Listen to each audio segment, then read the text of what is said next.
Você acha que o dinheiro é a coisa mais importante do mundo? Não. O valor e a importância das pessoas deve ser medido pela quantidade de dinheiro que elas possuem? Não. A ganância e o amor ao dinheiro é a raiz de toda espécie de mal, principalmente das desigualdades sociais? Eu acho que sim.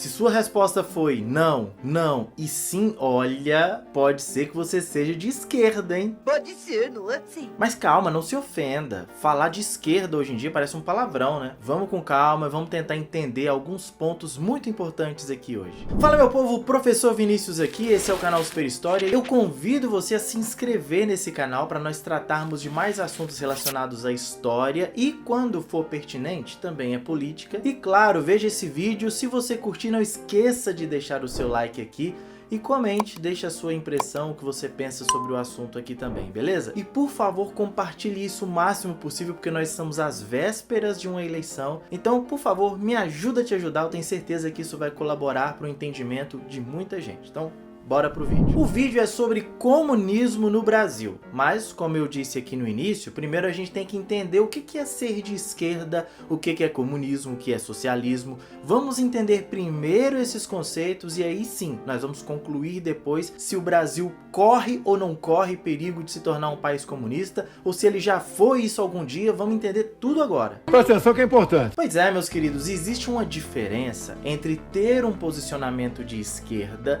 e ser um comunista. O termo esquerda surgiu na Revolução Francesa lá no século XVIII, quando os jacobinos, liderados por Robespierre, se assentavam do lado esquerdo da Assembleia Nacional Francesa. E esse pessoal, os jacobinos que ficavam do lado esquerdo, eram mais radicais na implantação do novo regime na França. Eles se opunham aos integrantes do clero e da aristocracia, os grandes ricos da época, que ficavam do lado direito. E por mais que eles também tenham participado da mesma revolução que mudou a realidade da França, eles eram mais moderados e de forma alguma queriam alterar os seus privilégios e lutavam, óbvio, pelos seus próprios interesses. Por causa disso, a partir daí, no mundo todo, se usa a terminologia direita para a classe dominante, os detentores do capital, os donos dos meios de produção, e se usa o nome esquerda para aqueles que estão a favor dos mais vulneráveis, dos mais pobres, que querem uma mudança maior na sociedade, uma divisão mais igualitária de renda. E um pouco mais para frente, no século XIX, dentro da esquerda, dentro desse pensamento de maior igualdade, de que as coisas devem ser distribuídas de forma mais justa, de que precisam haver programas sociais, de que o governo ou o Estado tem que se preocupar com a população mais pobre, dentro dessa ideia surge então o conceito de comunismo. Mas perceba, comunismo não é a esquerda, ele nasce dentro da esquerda. Esquerda já existia antes do comunismo. A luta por melhores condições dos trabalhadores já existia antes do comunismo. E esse comunismo é o anseio pelo retorno de uma experiência que a humanidade já teve na sua história. Sabe o homem do Paleolítico, caçador e coletor? Aquele que saía para buscar o seu alimento e quando chegava dividia tudo que ele caçava com toda a tribo? Eles não acumulavam para si. Tudo que eles faziam era para o clã. Eles buscavam, caçavam, coletavam e trazia e distribuía entre todos, porque tudo era de todos. Ninguém era dono de terra, ninguém era dono de casa, ninguém era o dono da caça, mas a caça era para todos. E por causa disso, eles não tinham que vender a sua força de trabalho para outro homem que vivia da renda e do lucro do que os seus empregados produziam. Não, isso não existia. E isso é o comunismo. Uma sociedade sem classes sociais, sem exploração da classe trabalhadora, onde cada um produziria de acordo com a sua capacidade e receberia conforme a sua necessidade. Em tese, seria trocar o motor da sociedade, que seria a ambição e o consumo, pela cooperação e o bem-estar de todos igualmente. Mas eu sei que nessa hora tem gente esbravejando, pensando assim, mas isso nunca foi comunismo, os países comunistas não experimentaram isso, pelo contrário, foi uma ditadura, teve violência, teve repressão, teve guerra, teve até fome, miséria. Tudo isso? E eu digo a você, você percebeu o óbvio. Entendendo a definição de comunismo, sabendo o que isso significa, a conclusão clara é: nunca existiu um país no mundo que fosse comunista. Nunca. Como? Essas experiências que muita gente aí chama de comunista foram, na verdade, tipos de socialismos. Karl Marx, o grande nome do comunismo, acreditava que antes desse comunismo pleno, haveria uma etapa onde os trabalhadores usariam o Estado para implementar a ditadura do proletariado, ou seja, uma ditadura dos trabalhadores. Isso quer dizer que o Estado não poderia jamais ser governado por políticos de carreira,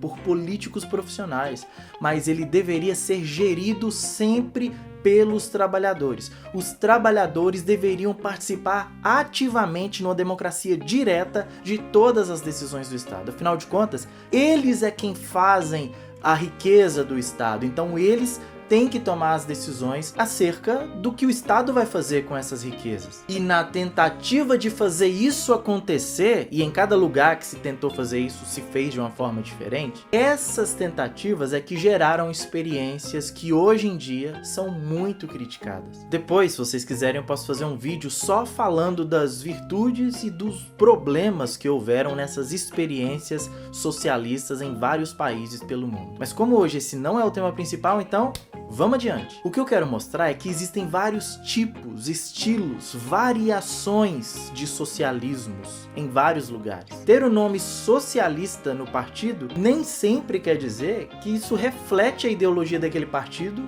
ou do líder daquele partido. Por exemplo, o Partido Nacional dos Trabalhadores Alemães, fundado em 1919. Mais tarde, teve o seu nome alterado para Partido Nacional Socialista dos Trabalhadores Alemães. E quem era o grande nome desse partido? Adolf Hitler. Hitler não foi o fundador do Partido Nazista, mas ele se tornou o grande nome do Partido Nazista, que tinha Nacional Socialista no seu nome. Entretanto, o Hitler nunca teve afetos pelo socialismo marxista, muito menos pelos bolcheviques, que eram a representação socialista na União Soviética. Hitler nunca foi de esquerda, pelo contrário, ele convidou o Japão para assinarem juntos um acordo chamado de Acordo Antikomintern, Acordo Anticomunista, em 1936. Um pouco mais tarde, a Itália também entrou nesse acordo. Isso mostra que o Hitler não tinha nenhuma simpatia pela esquerda ou pelos socialistas e comunistas, mas o nome socialista estava no Partido Nazista. Então vamos aqui, recapitulando.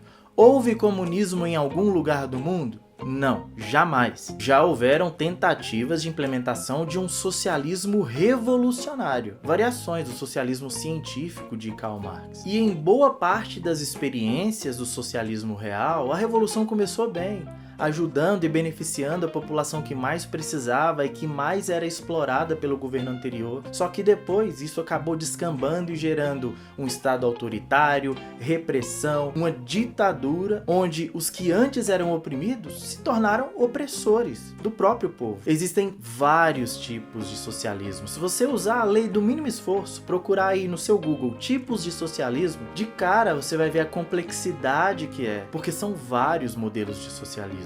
O mundo hoje, inclusive, te oferece um cardápio de estilos e de tipos de socialismos diferentes. Alguns desses países realmente são frutos de uma mudança, de uma revolução que gerou violência, guerra civil, mortes. Países como China, Cuba, Coreia do Norte passaram por intensas revoluções. Mas e o Brasil? Porque é isso que nós queremos saber aqui hoje. O Brasil já foi ou está sendo ameaçado de passar por uma perigosa e intensa revolução socialista nos moldes desses países que são tão criticados? E a resposta, meu querido, é não. O Brasil nunca esteve sob ameaça de comunismo ou desse socialismo revolucionário, como foi mencionado aqui. Isso é mais uma teoria da conspiração que de tempos em tempos volta a aparecer. Alguns podem até mencionar a intentona comunista que aconteceu lá em 1935, na época do governo Vargas, mas foi um movimento sem muita expressão nacional e sem o apoio geral, massivo da classe trabalhadora, o que torna o movimento impossível. Se a classe trabalhadora não compra a ideia, não vai pra rua, não faz revolução, a coisa não acontece. Tanto que a intentona comunista foi rapidamente contida por Getúlio Vargas. E depois disso, nós tivemos dois grandes momentos de mentira mentira sobre o assunto do perigo comunista no Brasil. O primeiro aconteceu um pouco depois da intentona comunista, o chamado Plano Cohen. Essa era uma ameaça fantasiosa criada pelo próprio governo Vargas de que haveria uma ameaça comunista, os comunistas estariam vindo para tomar o Brasil e Vargas só tinha uma forma de salvar o Brasil dessa ameaça, que é implementando um governo forte e autoritário onde ele teria todos os poderes necessários para varrer de uma vez o perigo do comunismo no Brasil. Isso gerou a ditadura do Estado Novo, o que foi muito bom para Getúlio Vargas, né? E sim, meus queridos, era mentira, não havia ameaça comunista no Brasil nesse período. E depois nós temos a outra ameaça fantasiosa de comunismo no Brasil em torno das chamadas reformas de base implementadas ou que deveriam ser implementadas pelo presidente João Goulart, ali no início dos anos 1960. O João Goulart era de uma família rica, com muitas posses, gado. Como que pode um cara desse com tanto patrimônio ser considerado comunista? Mas acreditem, o boato colou e muita gente achava que o João Goulart era comunista e seria a porta de entrada para o comunismo no Brasil. E aí esse climinha foi gerado, um pânico foi estabelecido para justificar a tomada arbitrária do poder por parte dos militares. E vocês sabem que tem uma ala dos militares que é golpista, que gosta do golpe. Inclusive a República Brasileira começou com um golpe militar. Chefiados pelo Marechal Deodoro da Fonseca, eles deram um golpe de Estado em Dom Pedro II e começaram a República aqui com um golpe militar. E agora, mais uma vez, nós vemos esses elementos aparecendo. O medo do comunismo, o pavor colocado por alguns setores da sociedade e muita gente pedindo, rogando ao exército que intervenha militarmente para nos livrar do pavor, do terror do comunismo que pode assolar o Brasil. Essa é aquela mentira que por tantas vezes já ter sido dita, as pessoas começam a acreditar. Não existe ameaça comunista ou socialista no Brasil, bem como nunca existiu uma ameaça real e palpável disso em toda a história da nação brasileira. Isso não passa de uma narrativa alarmista que sempre volta em períodos eleitorais. Aí você me pergunta, você está dizendo que nunca houve um governo de esquerda no Brasil? Tudo errado essas perguntas. É claro que houve. O que eu estou dizendo é que esquerda não é sinônimo de comunismo. Não é sinônimo direto de socialismo real, socialismo científico, de revoluções. Não. O comunismo e o socialismo surgiram dentro da esquerda. Foi uma forma mais radical de fazer os ideais da esquerda se materializarem mais rápido. É apenas um dos caminhos que existem dentro da esquerda. Mas você, eu, podemos ser de esquerda defendendo outras formas, outros caminhos para minimizar as dificuldades socioeconômicas do Brasil. Inclusive, esse é o tipo de socialismo que eu defendo. A social-democracia, ou chamado socialismo democrático. É muito fácil falar mal do socialismo apontando o dedo para Venezuela, para Cuba, para Coreia do Norte. Não é disso que eu tô falando. Não são esses modelos os meus referenciais. Eu tô falando aqui da social-democracia presente em alguns países europeus, sobretudo os países nórdicos. Islândia, Finlândia, Dinamarca, Suécia, Noruega. Esse socialismo democrático é o famoso estado do bem-estar. Vários estudos e pesquisas apontam para o fato de que as pessoas vivem mais felizes em países sociais democratas do que em países neoliberais, que geralmente é a ideia defendida aqui na direita brasileira. O relatório mundial de felicidade das Nações Unidas mostra que as nações mais felizes estão no norte da Europa, onde existe um governo social-democrata. O Brasil, como você pode suspeitar, está muito abaixo desses países. Os países nórdicos sempre aparecem em primeiro lugar nas métricas de PIB real per capita, expectativa de vida, liberdade para fazer escolhas, generosidade e baixa corrupção. Dá uma olhada nesse gráfico de 2005 a 2020, o ranking de felicidade no Brasil, feito pela ONU. Como o Brasil conseguiu atingir uma boa pontuação, subiu muito, principalmente ali entre 2008 a 2014, e como foi caindo drasticamente depois disso. Isso aponta visualmente que um governo que se preocupa com questões sociais faz os seus cidadãos pessoas mais felizes. E esse tipo de governo é caracterizado como um governo de esquerda. Se preocupa com quem precisa mais. Ao analisar esse gráfico de felicidade no Brasil, eu não estou aqui dizendo que o governo que estava naquela época deve necessariamente voltar agora. Mas, sem dúvida, os princípios que eram adotados naquela época precisam voltar urgentemente. Então vamos lá, para finalizar, quando alguém falar sobre comunismo perto de você, você já pode dizer, opa, nunca houve um estado, um país comunista em todo o mundo. A música Imagine, do John Lennon, nunca aconteceu. E eu desconfio que não será o Brasil o primeiro a implementar isso, viu? Ah, tá. Inclusive foi bom eu estou mexendo nisso aqui, porque uma coisa chama a outra, né? Se as pessoas não conseguem pensar no próximo, no que diz respeito a cuidar do nosso ambiente, quanto mais estabelecer um estado socialista no Brasil. Não vai acontecer nunca. E quando alguém falar de socialismo pra você, você pode perguntar qual? Você se refere a qual socialismo? O socialismo utópico? O socialismo científico, que é o marxista? O socialismo de Estado? O socialismo democrático, o anarcossocialismo, o socialismo de mercado, o socialismo ético, de qual socialismo você está falando? É isso que a pessoa precisa entender. É como alguém que pede uma roupa da internet e aí usa a roupa e acha que não ficou bem, não gostou da roupa. Aí a pessoa fala assim, eu não gosto de roupa. O quê? Aí você pensa, mas como assim? De qual roupa você está falando? Você está falando de uma bermuda? Você está falando de um cropped? Você está falando de uma blusinha? Você está falando de uma jaqueta? Você está falando de uma calça jeans? De que roupa você está falando? Você não pode, em nome de uma experiência ruim, jogar todas as roupas no lixo, dizendo que não gosta mais de roupa. A mesma coisa com o socialismo.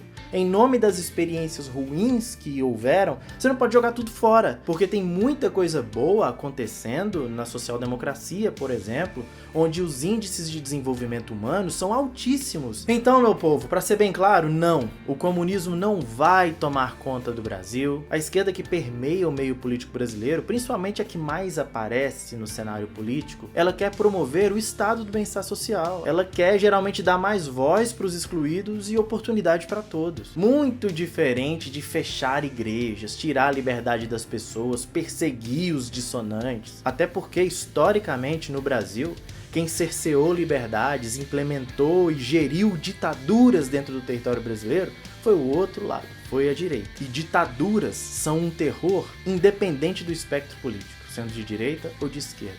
É verdade.